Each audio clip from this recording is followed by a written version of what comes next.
ቤተሰቦቼ ኤልሹ ሚዲያ ነኝ። አሁን ማሳያችሁ የቡላ በአይብ ነው። ቡላ ለሰውነታችን በጣም ጠቃሚ ነው። በተለይ ለስብራት ወገቡ ለተጎዳ ሰው በጣም ቆንጆ ነገር ነው። ቡላ በአይብ አሳያችኋለሁ። ከዚህ በፊት ቡላ ፍርፍር አሳይቻችኋለሁ። አሁን ደግሞ ቡላ በአይብ እንዴት እንደሚሰራ አሳያችኋለሁኝ። ለዚህ የሚያስፈልጉ ግብአቶች እንደሚከተሉት ናቸው። አይብ፣ ቲማቲም፣ ቀይ ሽንኩርት፣ ነጭ ሽንኩርት፣ ቅመማ ቅመም፣ ቅቤ፣ ዘይት፣ ቡላ ዱቄቱ ነው የምሰራው፣ ውሃ፣ በርበሬ ናቸው ለዚህ የሚያስፈልጉን። አሁን ወደ አሰራሩ እንሄዳለን።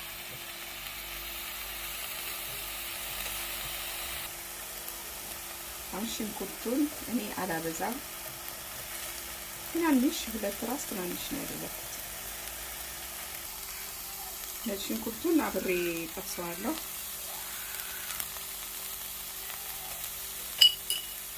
እናደርጋለን።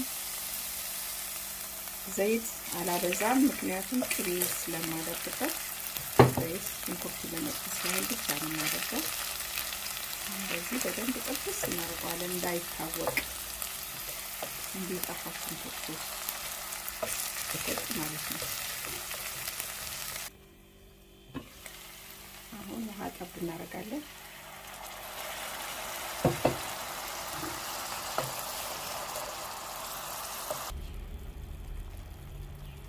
አንድ ማንኪያ በርበሬ፣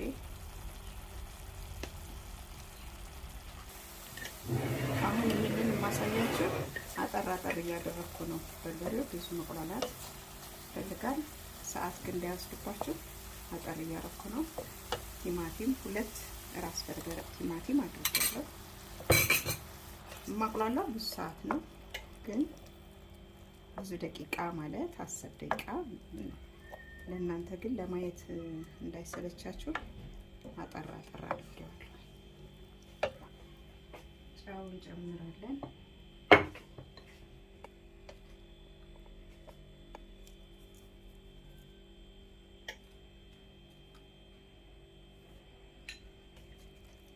እሺ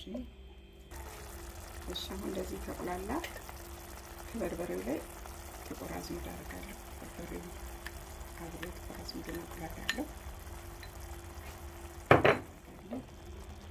ቡላ ቅቤ ይፈልጋል።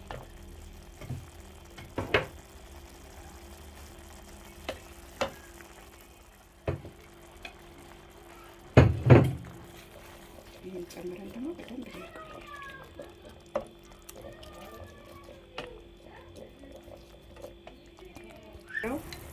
ኮረሪማ፣ ነጭ አዝሙድ፣ መከለሻ፣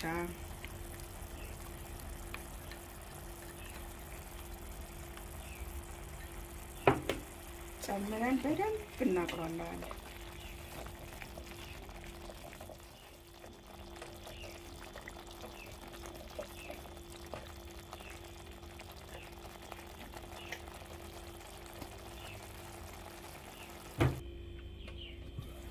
አሁን በዚህ መልኩ ተቆላልቷል።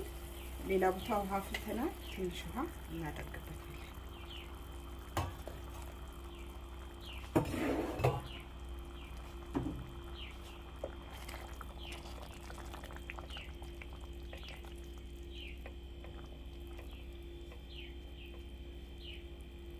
እሺ አሁን የቡላ ዱቄቱ እናደርጋለን። እኔ ዱቄቱ ነው ያለኝ።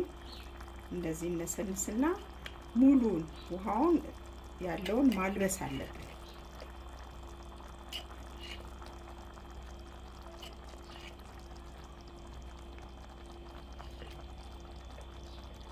ሙሉ ለሙሉ መልበስ አለበት።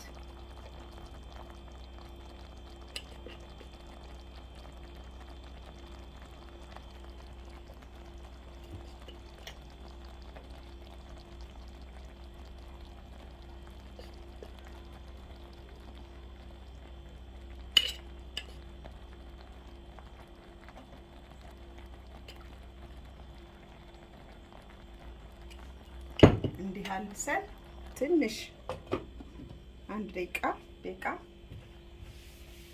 እንከድነዋለን። እናማስለው። ዱቄት ካነሰን መጨመር እንችላለን።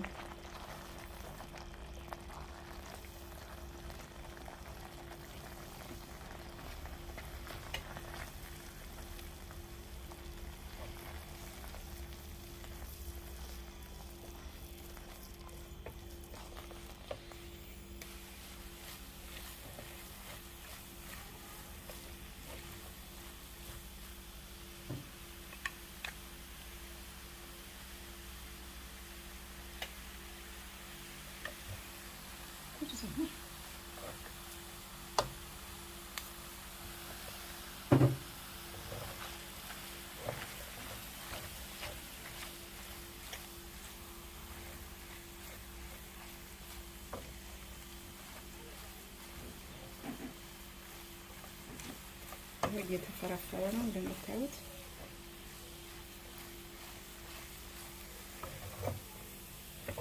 ቡላውን ነጩን ማጥፋት አለብን።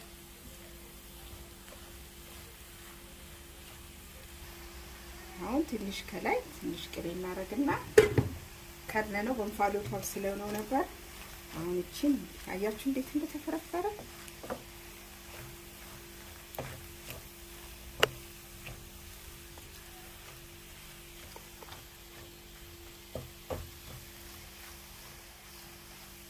በቃ በዚህ መልኩ ደርሶልናል። አጠፋሁት እሳቱን፣ አወርደዋለሁ። አሁን አይቡን እናደርጋለን።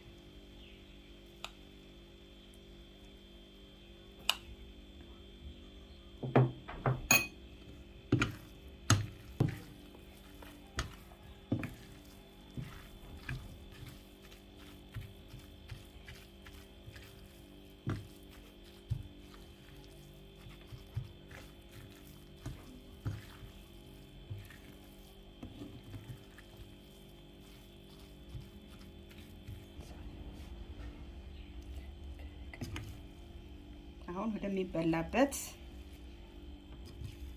አደርጋለሁ።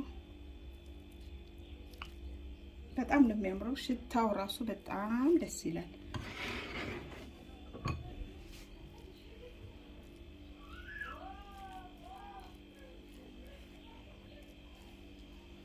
አያምርም? ፍርፍር ብሎ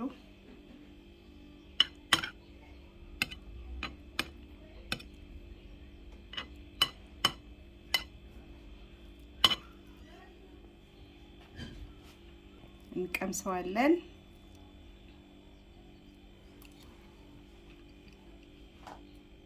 ዋው በጣም እጅግ በጣም ነው የሚጣፍጠው።